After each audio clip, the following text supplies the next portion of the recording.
नमस्कार। ये आकाशवाणी शिमला है। अब आप राजकुमारी चंदेल से प्रादेशिक समाचार सुनिए। कांग्रेस पार्टी ने देहरा और नालागढ़ विधानसभा सीटों पर हुए उपचुनाव में जीत हासिल कर ली है, जबकि हमीरपुर विधानसभा सीट भाजपा की झोली में गई है। इन तीनों क्षेत्रों में उपचुनाव के लिए 10 जुलाई को वोट डाले गए थे और आज मतगणना की गई। देहरा विधानसभा सीट पर मुख्यमंत्री सुखविंदर सिंह सुक्खू की पत्नी और कांग्रेस प्रत्याशी कमलेश ठाकुर चुनाव जीत गई हैं। उन्हें कुल 32,737 वोट मिले, जबकि उनके निकटतम प्रतिद्वंदी भाजपा के होशियार सिंह ने 23,338 वोट प्राप्त किए। कमलेश ठाकुर ने 9,399 मतों से जीत हासिल की है। इसके अलावा निर्दलीय प्रत्याशियों अरुण अंकेश सयाल, सुलेखा चौधरी और संजय शर्मा की जमानत जब्त हो गई है। देहरा विधानसभा सीट पर 150 मतदाताओं ने नोटा का बटन दबाया।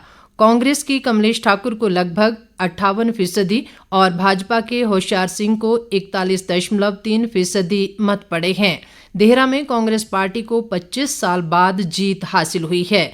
वर्ष 1998 में हुए विधानसभा चुनाव में कांग्रेस पार्टी की विप्लव ठाकुर ने जीत हासिल की थी। हालांकि उस समय देहरा 10वां विधानसभा क्षेत्र का हिस्सा था। वर्ष 2012 में हुए पुनर्सीमांकन के बाद देहरा को विधानसभा क्षेत्र बनाया गया। उधर नालागढ़ विधानसभा सीट पर कांग्रेस के हरदीप सिंह बावा ने जीत हासिल की है। उन्होंने अपने निकटतम प्रतिद्वंदी भाजपा के केएल ठाकुर को 8,990 मतों से पराजित किया। हरदीप सिंह बावा को 34,608 जबकि केएल ठाकुर को 25,618 वोट पड़े। हमीरपुर विधानसभा सीट भाजपा की झोली में गई है। यहां से पार्टी प्रत्याशी आशीष शर्मा ने जीत हासिल की है। उन्होंने अपने निकटतम प्रतिद्वंदी कांग्रेस के पुष्पिंद्र वर्मा को 1,571 मतों के मामूली अंतर से पराजित किया। भाजपा के आशीष शर्मा को 27,041 जबकि कांग्रेस के पुष्पिंदर वर्मा को 25,470 वोट मिले हैं। इस जीत के साथ ही विधानसभा में अब कांग्रेस सदस्यों की संख्या 40 हो गई है, जबकि भाजपा के विधायकों की संख्या भी बढ़कर 28 पहुंच गई है। उल्लेखनीय है कि इन तीनों सीटों पर निर्दलीय विधायकों द्वारा इस्तीफे दिए जाने के बाद उपचुनाव करवाए गए और खास बात ये रही कि इन तीनों ने भाजपा की टिकट पर उपचुनाव लड़ा। मुख्यमंत्री सुखविंदर सिंह सुक्खू ने 2 विधानसभा सीटों पर भारी मतों से जीत दिलाने के लिए मतदाताओं का आभार जताया है। उन्होंने कहा कि प्रदेश की जनता ने धन बल को हराकर जन बल को जीत दिलाई है। मुख्यमंत्री ने कहा कि ये मतदाताओं के साथ साथ पार्टी के मेहनती कार्यकर्ताओं की जीत है।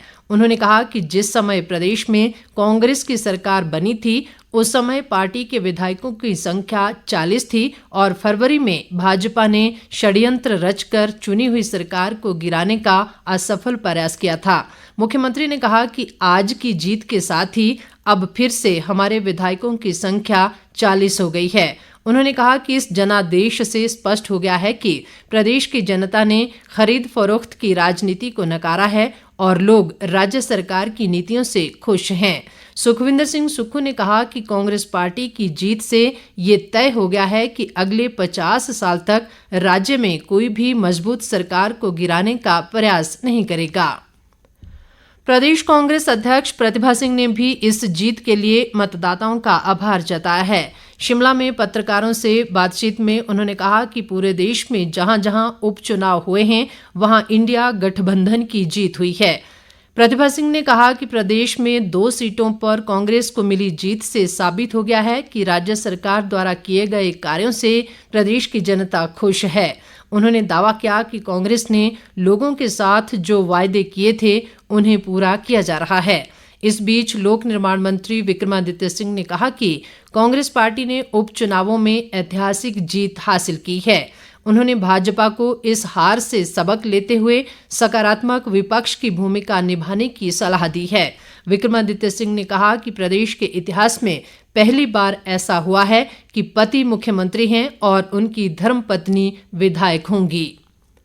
दूसरी ओर विपक्ष के नेता जयराम ठाकुर ने हमीरपुर विधानसभा उपचुनाव में भाजपा की जीत के लिए मतदाताओं का आभार जताया है। उन्होंने कहा कि आशीष शर्मा हमीरपुर क्षेत्र के विकास में पूरी निष्ठा से कार्य करेंगे और लोगों की समस्याओं को पुरजोर ढंग से विधानसभा में उठाते रहेंगे। इसके साथ ही ये समाचार बुलेटिन समाप्त हुआ। नमस्कार।